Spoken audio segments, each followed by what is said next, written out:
Millions, even billions of miles away, Voyager photographs and transmits a galaxy of stunning images back to Earth. Photographs that allow scientists to study and understand our solar system in ways unimaginable just a few decades ago. Consider for a moment that these amazing images are transmitted through space on only 20 watts of power, the same as the tiny bulb in your refrigerator.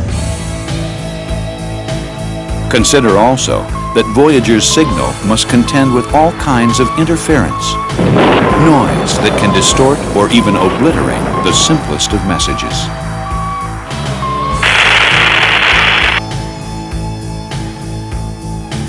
How does Voyager manage this seemingly impossible task? What mathematical miracle makes this possible? And how are simple geometric curves used to detect and correct errors from these faint signals in space? Robert McLeese, mathematician, professor of electrical engineering at Caltech, and consultant for NASA's Jet Propulsion Laboratory in Pasadena, California, has worked on solving this problem. Well, the first thing to know is that Voyager doesn't transmit photographs to Earth directly at all. It transmits a sequence of zeros and ones. It first converts the photographs using what's called a binary system into a whole bunch of zeros and ones. The way it does is it takes a photograph and breaks it up into a whole lot, exactly 640,000 to be exact, a whole lot of dots, and each one of these dots carries a gray shade. Now, the pictures you actually see on TV are mostly in color, but that's an artifice. A color picture is made by superimposing 3 black and white pictures that have been photographed through 3 different color filters, and then combined on Earth it looks like a color picture. Also, the shades of gray that I mentioned, there are exactly 256 possible shades of gray, ranging on the one hand from pure white all the way to jet black. But for purposes of explanation, we may as well assume that each dot of these many dots on photographs is either white or black. A black spot is represented by a 1, and a white spot is represented by a 0. And so a Voyager picture is taken, let's say in black and white, converted into 640,000 zeros and ones, and it's those zeros and ones that are actually transmitted the millions of miles through space back to Earth, and then reconverted into a photograph. Let me give you an example. Voyager's out there right now somewhere, I don't know exactly where, but it's always sending back zeros and ones. So let's say one day we get a bunch of zeros and ones back. We don't know what they're going to mean, but we know what to do. We put the zeros and ones in a photographic grid. We change the zeros to a white spot, the ones to a black spot, and we find out something new. Gee, I didn't know that was out there. Of course, Professor McLeese is daydreaming.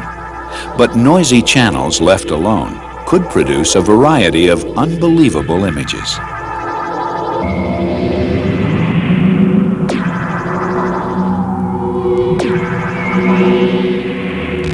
In the early days, scientists believed they could deal with noisy channels by developing more sophisticated transmitting equipment. But that solution created other problems, problems of weight and cost. Could there be another way? Professor McLeese. Yes, there is another way. It's entirely possible to communicate reliably and rapidly over any channel, no matter how unreliable it might seem to be. This seems too good to be true, I know, but in 1948, a mathematician named Claude Shannon, who at that time was working at Bell Labs, just astonished the scientific world by showing how it could be done. Now, before Shannon, you sent your data over the channel, and if it came out an error, too bad, there was nothing to be done. Shannon's idea is to process the data before transmitting it by passing it through a device which he called an encoder. Now, the encoder's job is to produce extra data. This extra data is called redundancy, and then add the redundancy to the original data and transmit it over the channel. Now, this is a subtle and a tricky concept, and it's the key to everything that Shannon has done. But the most primitive form of redundancy is simply to repeat the message over and over again. Shannon's ideas are not that trivial. We'll come to an example later. Then, after the data plus the redundancy are combined, that combination, which is called a code word, is sent over the channel. Now, the channel may cause errors in the data, it may cause errors in the redundancy, or very likely both. But there's such a strong pattern in the data plus the redundancy that if this combination is passed through another device, which is called a decoder, that pattern will still be recognizable, and the original data ought to be recoverable. At least that's the idea. Shannon was a real theoretical type of guy. He never said exactly how these encoders and decoders should be built. He only proved that it must be possible to build them. But that's okay. The challenge was taken up by later generations of mathematicians and engineers, and today there's hundreds of applications of error-correcting codes. One of the first practical examples was made by Richard Hamming, who is a colleague and a contemporary of Shannon's working in Bell Labs in the late 40s. And Hamming codes, as they're now called, are used in a lot of computer applications. They protect the computer memories.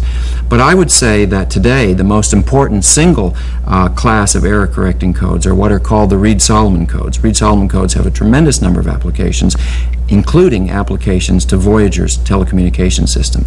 Reed-Solomon codes were invented in 1960 by Irving Reed and Gus Solomon, who at that time were at MIT Lincoln Laboratories. I can explain the basic ideas of Reed-Solomon codes with some simple geometric arguments, so let's work an example.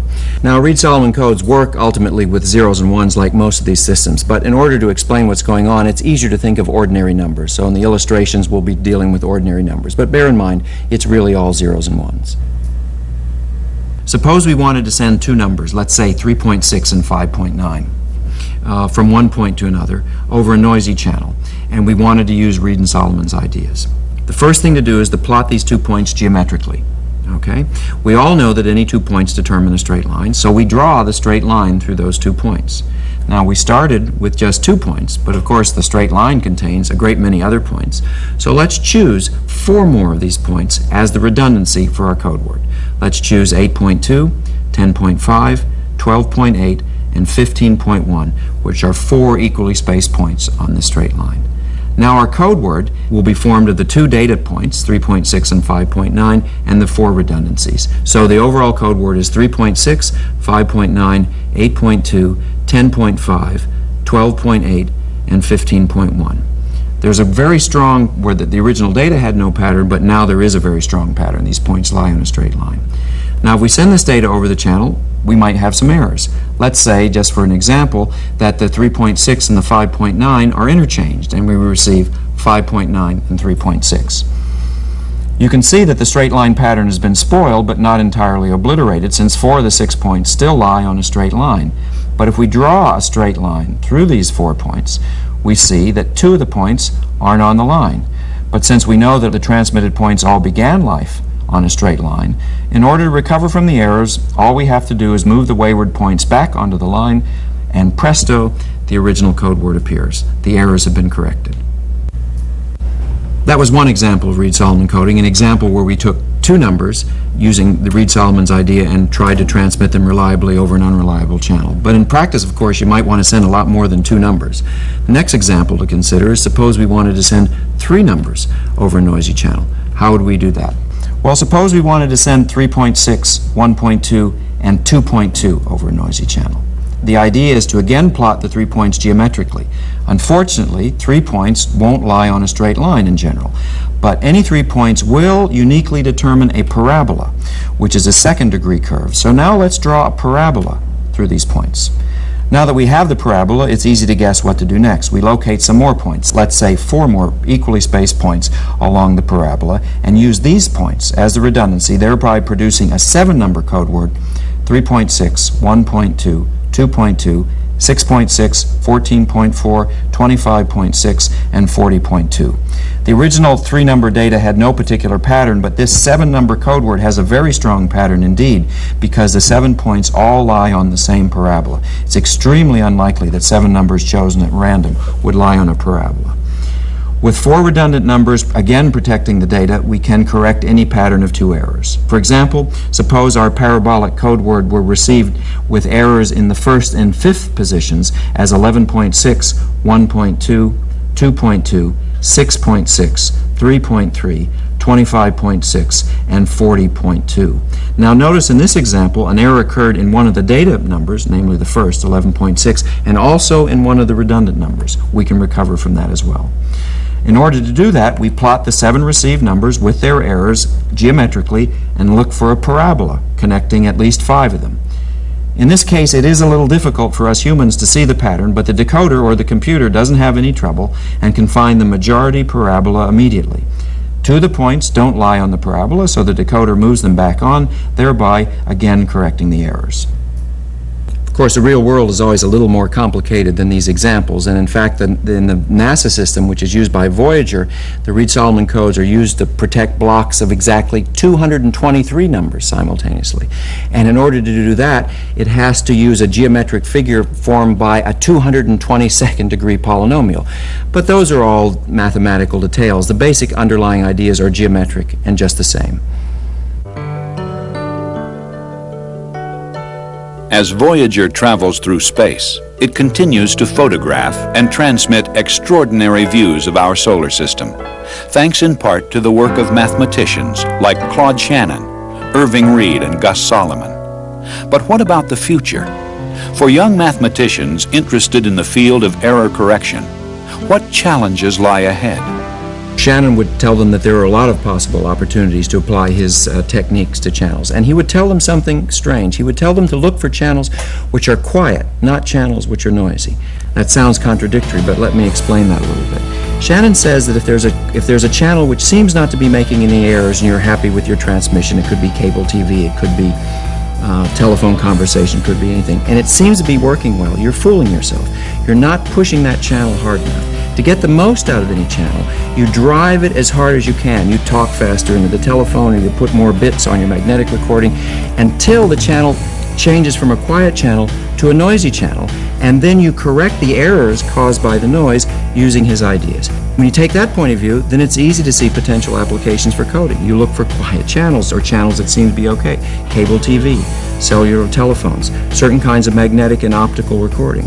Compact discs use Reed-Solomon codes, and it's a very recent application. There are a lot of opportunities for coding.